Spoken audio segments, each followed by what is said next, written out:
believed in miracles, I was having a hard time picturing the baskets filling up with loaves and fishes over and over like that.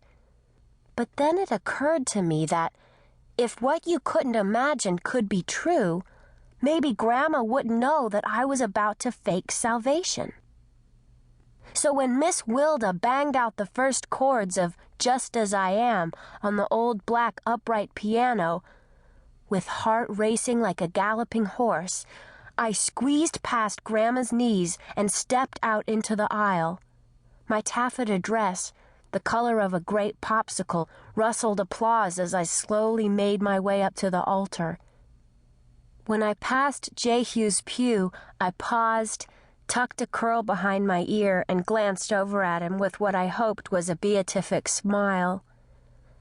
After I reached the altar rail, Brother Thompson, trembling with joy, leaned over and placed his hand on the top of my head. "Do you accept Jesus Christ as your Lord and Savior?" he whispered.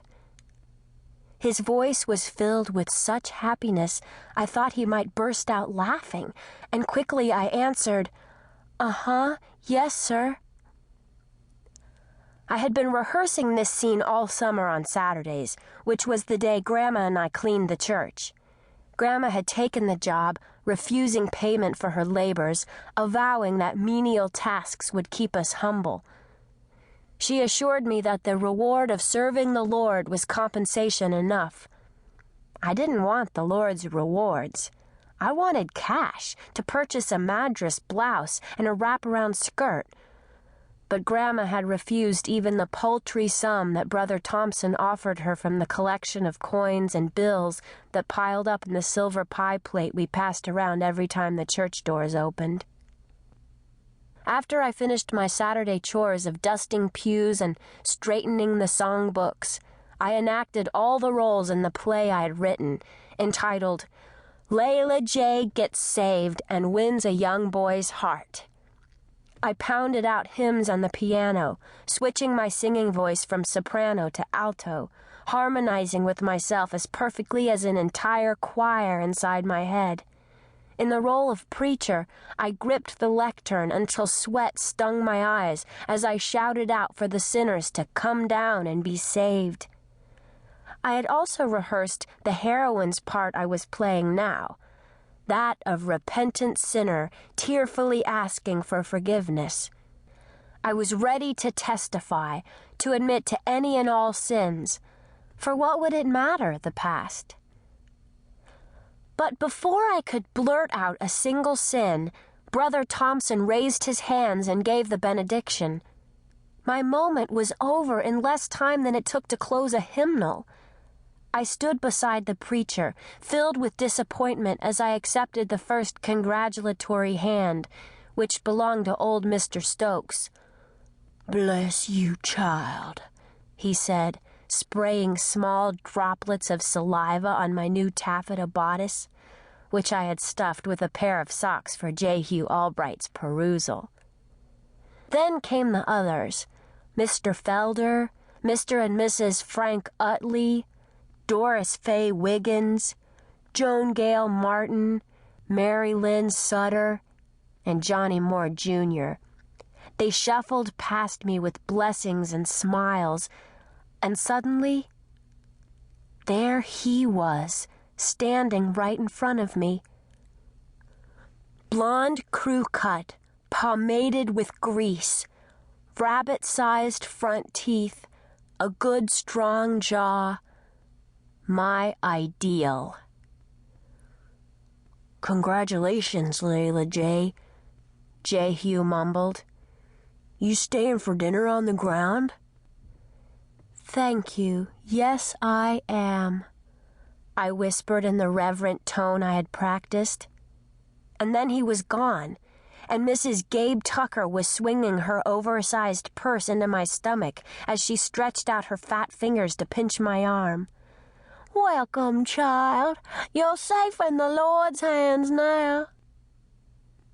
After pumping the remaining hands of the Lord's disciples, I escaped outside and meandered around the church grounds, where I spotted Jehu lobbing pine cones at my cousin James Lewis, who was firing back with cones of his own.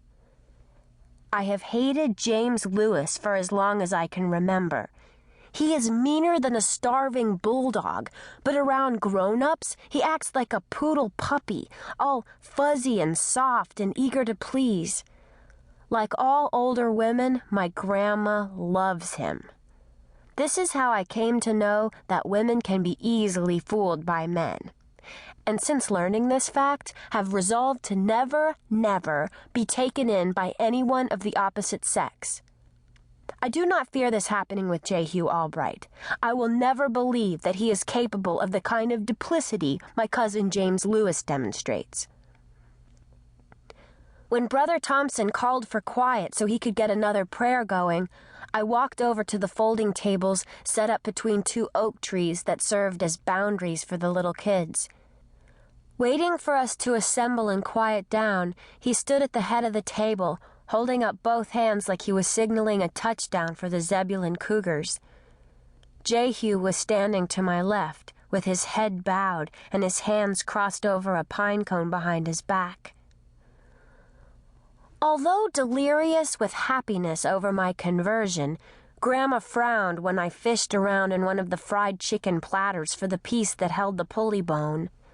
I ignored her. I needed to make a wish, and I figured a pulley bone that had been blessed by a preacher would be extra good luck if I broke it right.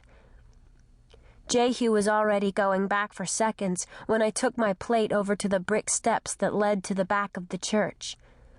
My best friend, June McCormick, had saved me a spot, and when I sat down beside her, she leaned over and bumped my arm with her plate.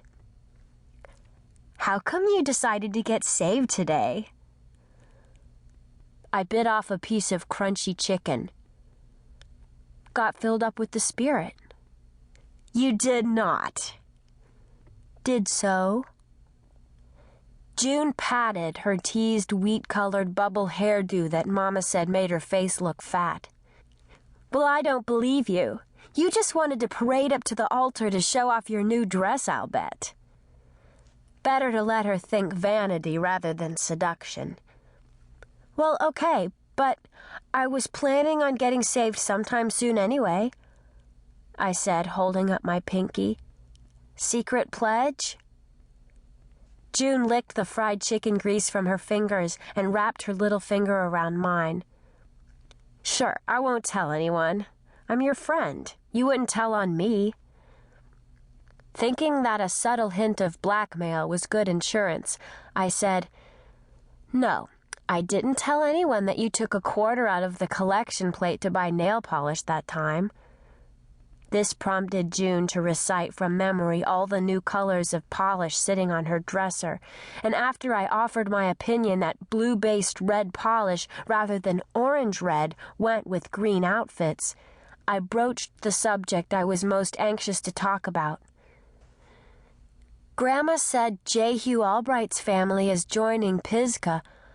They switched over from Centenary."